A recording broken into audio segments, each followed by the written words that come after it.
think you are, coming in here, swanning around, spewing vulgarities? We're the new owners. Who are you? I'm Constance Langdon, and this is my fucking house. Damn right it is. Wow, episode 6 of American Horror Story Apocalypse, Return to Murder House. We're gonna break it all down right here. Now make sure to hit that subscribe button so you can stay up to date with all of our AHS coverage and you can see more clips like this. Oh, the stew is stale! What can we say? The wife's a sucker for a farmhouse kitchen. Okay, but to be clear, we're not legally liable for any accidents, fatal or otherwise. Other than that, congrats on your new home. Yay! Don't worry, we'll burn some sage. All right, first, Greg, let's talk about our overall thoughts of the episode. I think I know where you're headed, but what do you think? Well, what do you think? Come on, I loved it. It's fan service to the max. They just took everything they could from Murder House that season and gave you nothing but the hits. Whatever you wanted, you got it in this episode. And it felt like a great bookend. It felt complete. I loved it. Also, shout out to Reddit because I think we all felt this way at the end of the episode. I could not agree with you anymore. It was awesome. And how about seeing Jessica Lange back? I mean, she's played 4 different characters on this show throughout the course of its 8 seasons. And having her come back as Constance, I think it was long overdue. We both agree. We're not worthy. We're not worthy. We're not worthy. We're not worthy! We're not worthy! We're also not worthy for Sarah Paulson. The legend, not only amazing actress, but she also directed this episode, the first time she's ever directed anything. Excuse me, she directed the shit out of this episode, actually. Let's make that clear. Definitely. This is amazing. Well done. It was the longest running episode of the season. Yep. I think I read it had like over 72 scenes compared to like 28 scenes the previous episode. Yes. She had a lot of work cut out for herself. And she nailed it. Really It felt did. very much like the entire season of Murder House. Apparently she rewatched the entire season to get that feel. The tone was perfect, it was spot on. I also read on Variety that Sarah Paulson was supposedly. Oh, yeah. Now, supposedly there's I'm pretty sure Constance would slap me in the back of the head for that. It's all good, Greg, I love you. She was supposed to direct episode 8, but Ryan Murphy switched it on her. She ended up directing episode 6 with a short amount of time, and she still nailed it. I loved it. I mean, come on, let her direct more episodes. Let's see. Season 9. All of it. If she wants to. I don't want to put that kind of pressure on her, too. She knows this content so well.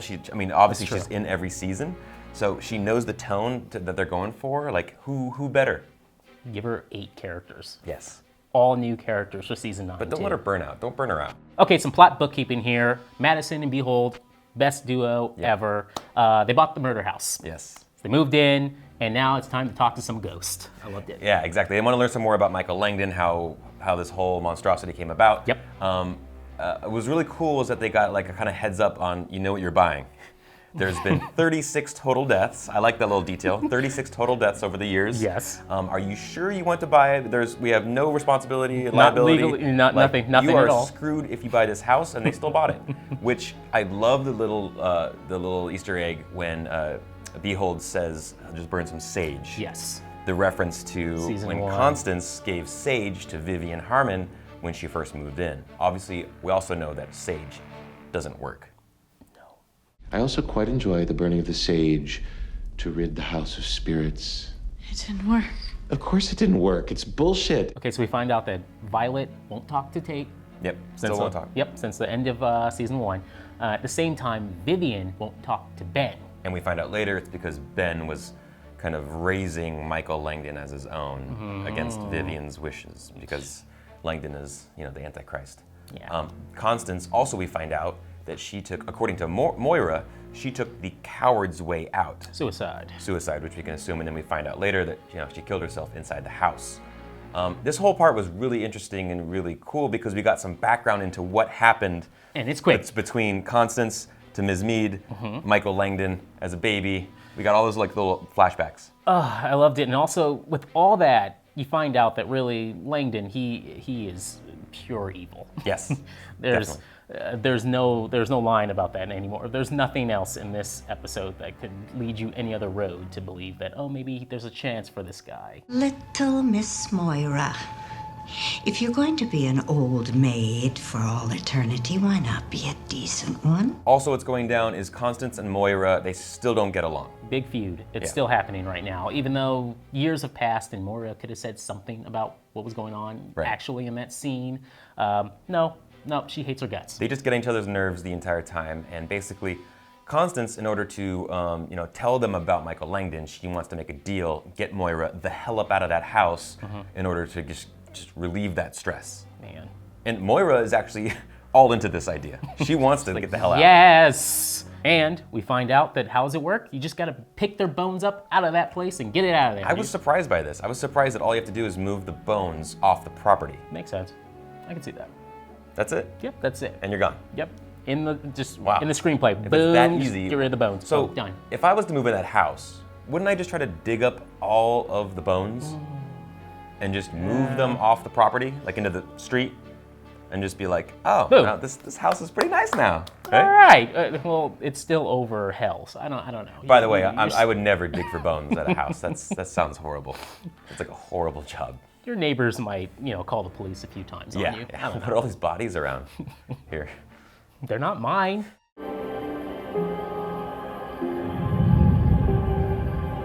Oh, Mother. Your hands.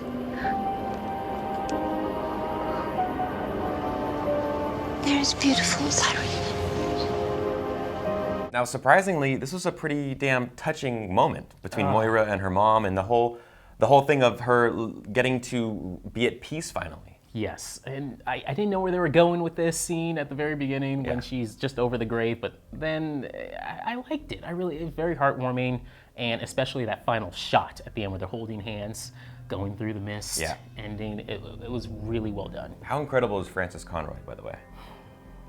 Now, this is about her. Yes. People were complaining about why is it the younger Greg, I was version? complaining. Okay, Be honest. I was complaining. they wanted Frances Conroy. Yeah. End of story. I still don't get That's it, though. If you die in the murder house, you stay the same age. Yes. So she should Is be it some younger. kind of curse? Is it something that we missed in season 1?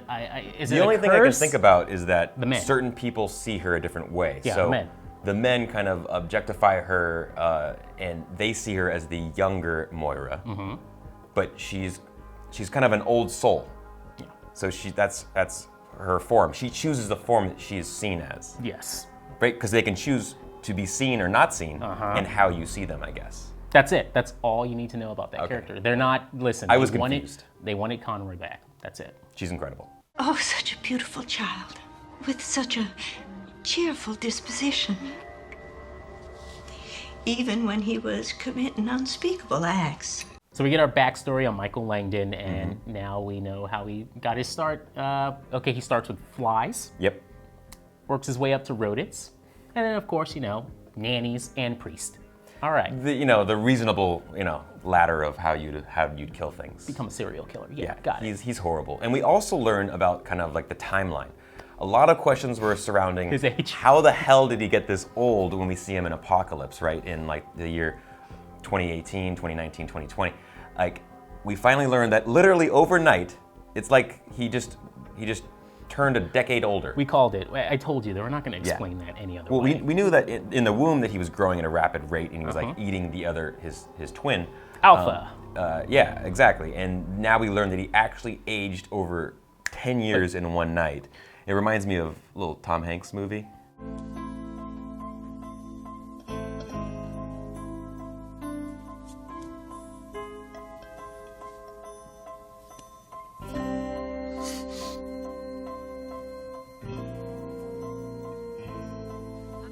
But Tom Hanks didn't kill anyone. No.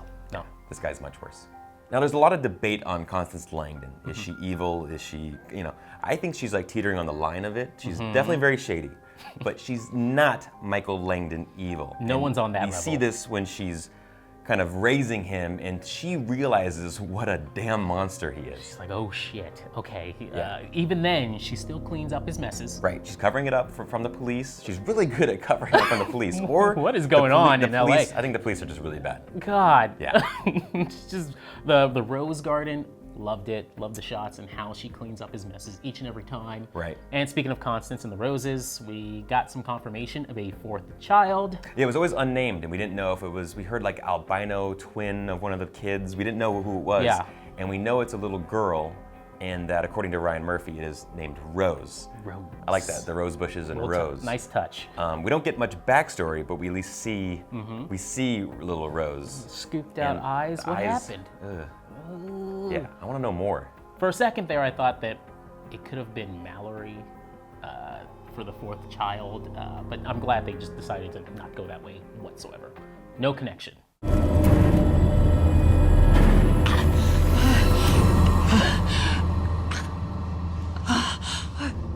Michael is so evil, in fact, that he put his hands on his own grandmother.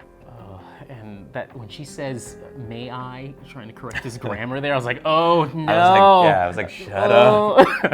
I literally thought he was gonna kill her right there, but yeah, we eventually find out that you know, Constance realizes that she can no longer raise Control this this kid. beast, He can't yeah. control him. That he's just on his own, and he's going to completely just terrorize the entire world. She knew that he's going to kill her somehow before she can even get to him, no matter what. So that's why she commits suicide with her bon voyage. It was a great scene. Yeah. Long gone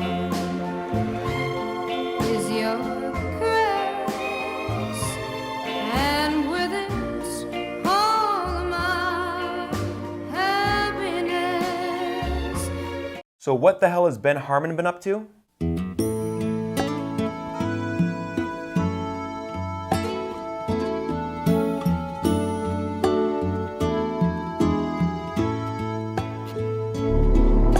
You gonna be much longer, Dilf? Yeah, so the tearjerker has been doing that for at least 8 years, I think. Poor guy. Jesus. I hope McDermott was looking at the script and was like, got to that part.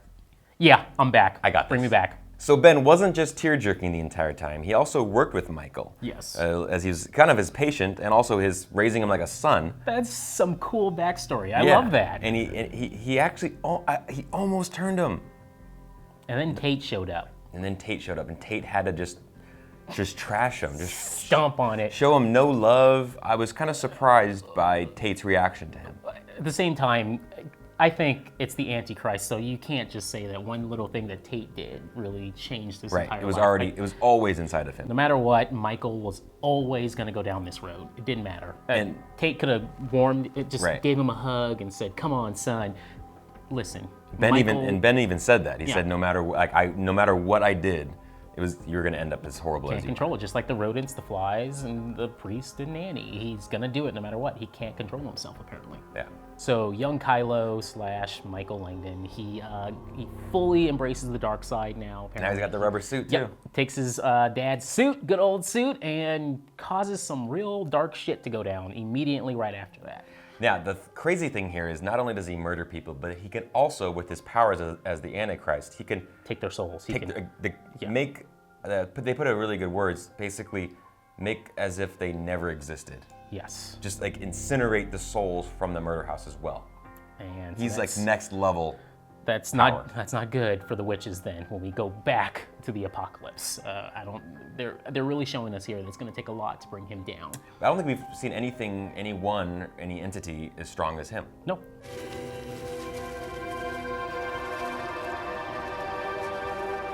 Oh yeah, she can make butterflies. What am I talking about? You know she's going to kill him, right? Butterflies. She's going to kill him. I think. With butterflies? Mm-hmm. With butterflies. Yep. Those butterflies are going to surround him all around his Suffocate. body. Yeah, and butterflies, now, they could probably suffocate you. all around his body, and then boom, he disappears. It's gone.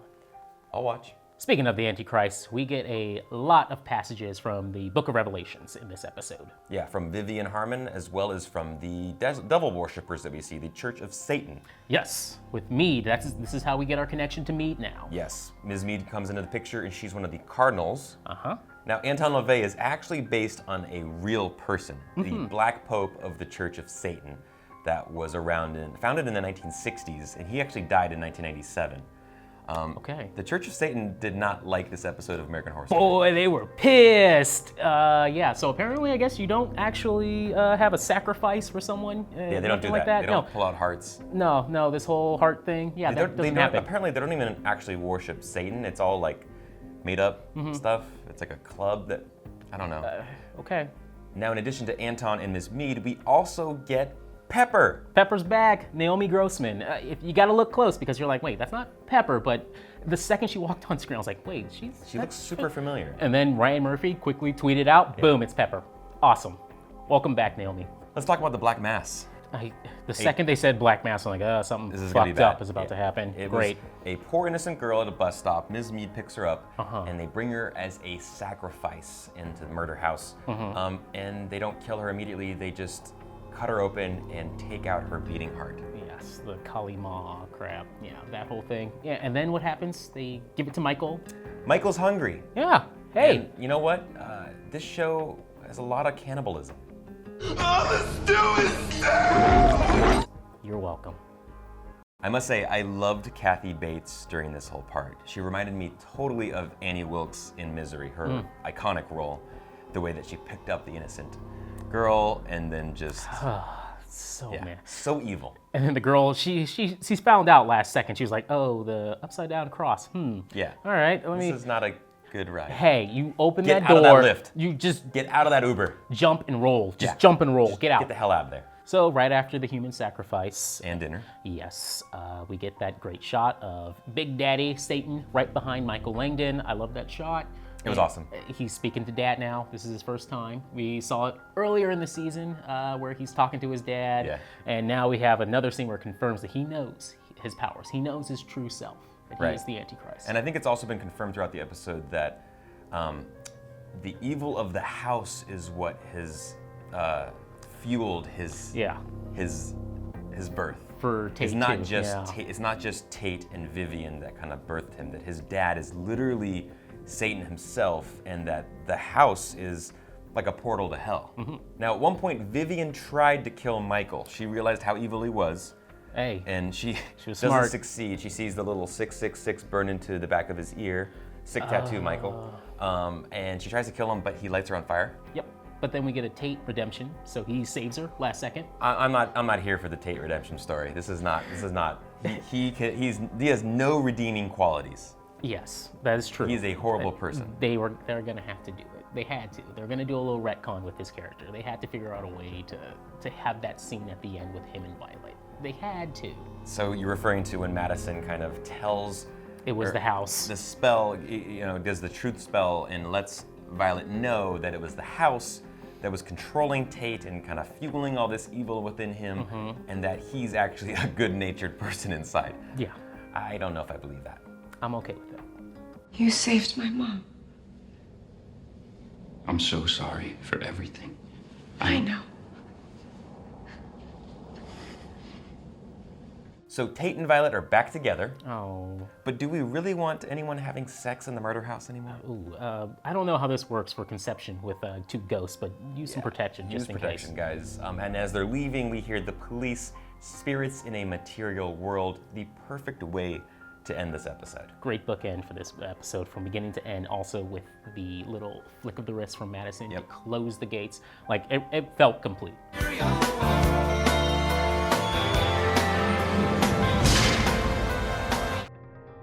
All right, Greg, time now to talk about our favorite moments of this episode. There are a ton, probably. Yes. The entire episode is my favorite moment. I know, honestly, you could say that, but I'm gonna go with Behold and Madison together. This is the tandem that I didn't know I needed in my life until this very moment, and now I have to have more of this. So I want a spin-off, goddammit. I'm telling you right now, just put them together where they're just going around trying to fight off Ghost or something like that. It's a mix of, I don't know, X-Files and Ghost Whisperer. Do it.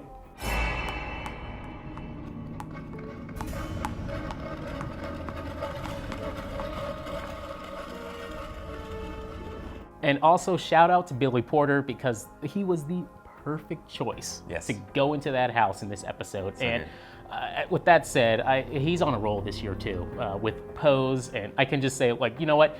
Let Pray Tell read this episode for us. Just do it right now. Work, Miss Thing! Miss Thing with the They're giving us narrative. The divas are serving us Buckingham Palace high tea while the rest of you don't know nothing but lifted from the diner. Totally agree with you, but my favorite moment has to be the return of Constance. Jessica Lange was phenomenal in this episode, and getting some of that backstory on how everything went down at the murder house and how that she killed herself, all that stuff that we didn't know and we were wondering. I loved it, and apparently, I've read internet rumors, guys, but I've read that she is back on set taping for later in the season, so we might see her later. There's even some shaky internet videos. I saw it. It could just be a stunt double. It could be, we don't know. We don't know yet. Greg, it was such a good return that we need to see more. We need more this season. That felt also like a good end to the character too. It was sure. It was pretty beautiful. Yeah. How she walked away with Rose, but I still need to know about Rose. What the hell happened to Rose? Her eyes. Season 9. Hey, it's all good. Okay, predictions and theories now. Right off the bat, I did like that cool little nod that Billie Dean gave to Madison where she brought up the Montgomerys. Yes. Didn't confirm it. Didn't confirm it, but it was teasing us kind of. Yes, that she's part of that Charles Montgomery family line.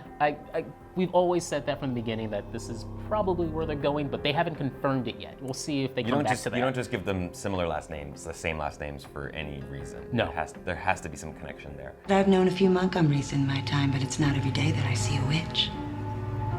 What are you? Now, do we think we're coming back to the murder house? Is the murder house possibly the sanctuary that Michael Langdon has talked about? I'm now on board to think that the murder house is the sanctuary. After we got these scenes with Michael, with Ben in that house, how close he is to that house, how tied up he is in that place, and how much he loves it. I feel like he may have put some spell over that house. Yeah, I could totally see that too. Like, everything else is destroyed. There's some outposts, underground outposts, and then the murder house is still fine. It's literally hell. It's like the portal to hell. So if there was one area or one house that would have survived, this would be it. Now we also see in the preview for next week, which is called Traitor, we also see Papa Langba. Yes. How do you think he is involved in all of this? There's got a little bit of voodoo magic working with hell and limbo and trying to... It sounds like they're gonna need his help to stop Michael, somehow, some way. And this is how Dina gets involved too. Right. Angela Bassett, she's not back this season, so I don't think you're gonna see her in a surprise cameo here. So I have a feeling that's also why you're gonna get more with Dina here in this scene. We'll see. That's just my prediction. I think we're gonna see Papa for a second here. Hopefully we see a little scene with Nan, but I don't know. Now speaking of Traitor, Madison Montgomery, do we think that she was being a little too nice? It's not really her character. She was really nice. Now, granted, she just came back from hell the second time, I think, this time around. So now she's like, maybe I should, Maybe she's genuine and fortunate. Yeah, she's alive. I'm happy and I want to, be a good person. Yeah. I don't know. She was really nice. I could see that maybe she made a deal with Michael to get her out of hell, and that she is going to try to sabotage the witch's I can see that plan. Some way, because we know, hey, the apocalypse happens. Something goes wrong here in this plan. And I have a feeling it might be Madison who screws it up for everyone. Don't do it, Madison. Please don't. Come on. I just thought I'd help two ghosts get laid. At least someone's gonna get a happy ever after. All right, let's end on this.